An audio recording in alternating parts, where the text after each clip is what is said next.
Hi! Hello అండి. Good morning. Welcome to Queen's Kitchen. ఇవాళ సరికొత్త రెసిపీతో మీ ముందుకు మేమొచ్చేసాం. చూడండి మనం ఏం వాడి చేయబోతున్నాం అంటే ఇవాళ రెసిపీ కొత్తిమీర. సో, కొత్తిమీరతోటి రైస్ చేసుకోబోతున్నాననమాట. ముందుగా కొత్తిమీర రైస్ చేసుకోవడానికి కావాల్సిన ఇంగ్రీడియెంట్స్ ఏంటో చూసేద్దాం. ఆల్రెడీ వండి పెట్టుకున్న రైస్‌నైతే తీసుకున్నామండి. ఒక బౌల్ రైస్ తీసుకున్నాం. అలానే దీనికి కొత్తిమీర, 4, 5 పచ్చిమిర్చి, చిన్న ముక్క అల్లం ముక్క తీసుకోవాలండి. అలానే వీటి పోపు కోసం మసాలా దినుసులైతే తీసుకున్నాం. చెక్క, లవంగ మొగ్గలు, అలానే కొన్ని పచ్చి బఠానీ తీసుకున్నాం. గుప్పెడు కరివేపాకు, గార్నిష్ కోసం జీడిపప్పు అయితే తీసుకున్నాం. సో, ప్రాసెస్‌లోకి వెళ్ళే ముందుగా ఏం చేయాలో చూసేద్దాం. ప్రాసెస్‌లోకి వెళ్ళే ముందుగా మనం స్టవ్ అయితే ఆన్ చేసుకొని ప్యాన్ పెట్టుకొని ఆయిల్ అయితే వేసుకున్నామండి. దానికంటే ముందుగా మనం ఏం చేస్తున్నామంటే పచ్చిమిర్చి, అల్లం ముక్క, కొత్తిమీర ఇవి ఏవైతే ఉన్నాయో వీటిని పచ్చిగా గ్రైండ్ చేసుకోవాలన్నమాట. సో, ఈ విధంగా మిక్సీ జార్లో వేసేసుకొని దీన్ని అయితే గ్రైండ్ చేసుకోవాలి. కొత్తిమీర, పచ్చిమిర్చి, అల్లం మనం ఈ విధంగా అయితే పేస్ట్ చేసేసుకున్నామండి. సో, పేస్ట్ చేసుకున్న తర్వాత ముందుగా మనం ఆయిల్ వేడైన తర్వాత గార్నిష్ కోసం ఏదైతే తీసుకున్నామో జీడిపప్పు పలుకులు వీటిని అయితే వేయించుకొని పక్కన పెట్టేసుకుందాం. జీడిపప్పు వేపి పక్కన పెట్టుకున్న తర్వాత చెక్క, లవంగాలు ఏవైతే ఉన్నాయో అవి వేసేసుకోవాలండి. అవి వేసుకున్న తర్వాత బఠానీ గింజలు తీసుకోవాలి. బఠానీ గింజలు కూడా వేసుకొని ఒకసారి కలుపుకోవాలి. కరివేపాకు కూడా వేసేసుకోవాలండి బఠానీ తర్వాత. సో, ఈ విధంగా అన్నీ ఒకసారి కలుపుకోవాలి. కరివేపాకు ఇవన్నీ కొంచెం వేగిన తర్వాత మనం ఏదైతే గ్రైండ్ చేసి పెట్టుకున్నామో ఆ మిశ్రమాన్ని కూడా ఈ ఆయిల్లో వేసేసి ఒకసారి మనం కలుపుకోవాలి. ఇలా వేగుతున్న మిశ్రమంలో కొంచెం పసుపు యాడ్ చేసుకుంటున్నాము. వీటన్నిటిని కూడా మళ్ళీ ఒకసారి మిక్స్ చేసేసుకోవాలి. అలానే ఫ్రైడ్ రైస్లో వేసుకునే మసాలా అయితే వేసుకుంటున్నామండి. ఈ ఫ్రైడ్ రైస్లో వేసుకునే మసాలా కూడా మేము ఇంట్లోనే తయారు చేసి పెట్టుకున్నాం అనమాట. సో, ఇది మీకు ఎలా తయారు చేస్తామో కావాలనుకుంటే కనుక కామెంట్ సెక్షన్లో అడగండి. ఆ మసాలా తయారీ విధానం కూడా మీకు తీసి పెడతాము.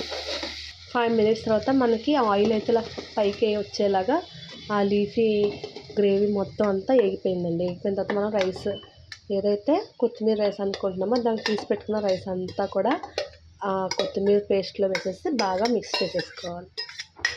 రాత్రి మిగిలిన రైస్ చేసుకోవచ్చు. ఎప్పుడైనా నైట్ కొంచెం రైస్ ఏదైనా మిగిలిపోయినా అలాంటప్పుడు మనం ఇలా చేసుకొని తినడానికి అయితే బాగుంటుందండి. ఇప్పుడు దాకా మనం సాల్ట్ అయితే వేయలేదు. ఇప్పుడు సాల్ట్ కూడా యాడ్ చేస్తున్నాం అనమాట. సో, ఈ విధంగా సాల్ట్ కూడా వేసేసుకొని ఒకసారి అంతా మిక్స్ చేసుకోవాలి. సో, ఇప్పుడు మనకి ఇది గ్రీన్ కలర్లో కనిపిస్తుందండి రైస్, కొత్తిమీర రైస్ కూడా. సో, ఈ విధంగా రైస్ అంతా కూడా మనం కలిపేసుకోవాలండి. రైస్ కొంచెం వేడైంది అనుకున్నాక సర్వింగ్ బౌల్లోకి అయితే మనం షిఫ్ట్ చేసేసుకుందాం. సో, ఈ విధంగా మనం సర్వింగ్ బౌల్లోకి అయితే షిఫ్ట్ చేసేసుకున్నామండి. చూడండి ఎంత కలర్ఫుల్గా ఉందో. చూస్తుంటే క్రేవింగ్స్ వస్తున్నాయి అన్నమాట. సో, ఇప్పుడు దీని టేస్ట్ ఎలా ఉందో నేను ఎక్స్ప్రెస్ చేస్తాను మీకు. సో, మన ఎమ్మి కొత్తిమీర రైస్ అయితే రెడీ అయిపోయిందండి. ఇప్పుడు దీని టేస్ట్ ఎలా ఉందో నేను చెప్తాను మీకు. సో, ఇది హెల్దీ కూడా అండి. పిల్లలు ఎవరైతే మనం కర్రీస్లో పైన డెకరేషన్ కోసం వేసినా లేకపోతే అది తీసి పక్కన పెట్టేస్తూ ఉంటారు. ఈ రకంగా మనం పేస్ట్ చేసి రైస్లో వేసేసుకున్నట్టయితే వాళ్ళకి ఇంకా ఏమి తగలవు కదా, తీసి పక్కన పెట్టడానికి లీఫీ అవి ఏమి దొరకవు అనమాట. సో, డైరెక్ట్గా ఇలా తినేస్తారు.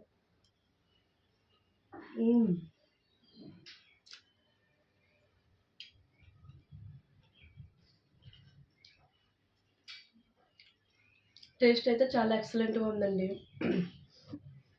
పచ్చిమిర్చి, అల్లం ఇవన్నీ ఫ్లేవర్ బాగా తెలుస్తుంది. అలానే కొత్తిమీర ఆల్రెడీ టేస్ట్గానే ఉంటుంది.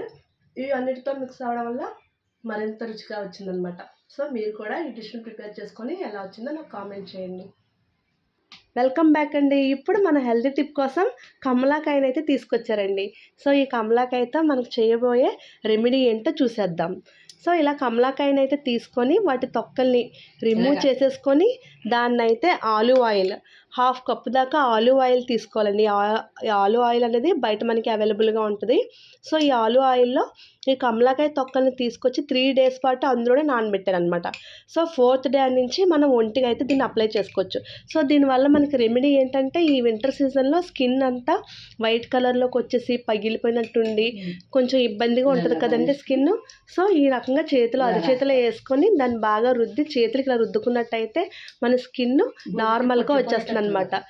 ఈ వింటర్ సీజన్లో మనకు తెల్లగా వచ్చేస్తుంది కదండి, గోక్కున్నా చేసినా, లేకపోతే ఊరికే పగిలిపోతూ ఉంటాయి కాళ్ళ దగ్గర అదిను.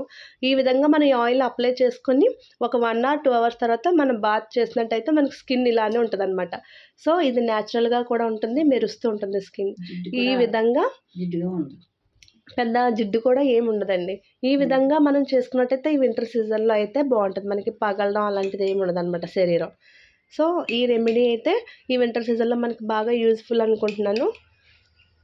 నచ్చింది అనుకుంటే కనుక మా టిప్ మీరు లైక్ చేయండి, షేర్ చేయండి, సబ్స్క్రైబ్ చేయండి. మీకు నచ్చితే లైక్ చేయండి, కుదిరితే షేర్ చేయండి, లేకపోతే కామెంట్ చేయండి కుదరకపోతే. ఈ విధంగా మమ్మల్ని సపోర్ట్ చేయండి. మళ్ళీ సరికొత్త రెసిపీతో రేపొద్దున మేము ముందుకు మళ్ళీ వచ్చేస్తాం. Bye bye, have a good day, love you.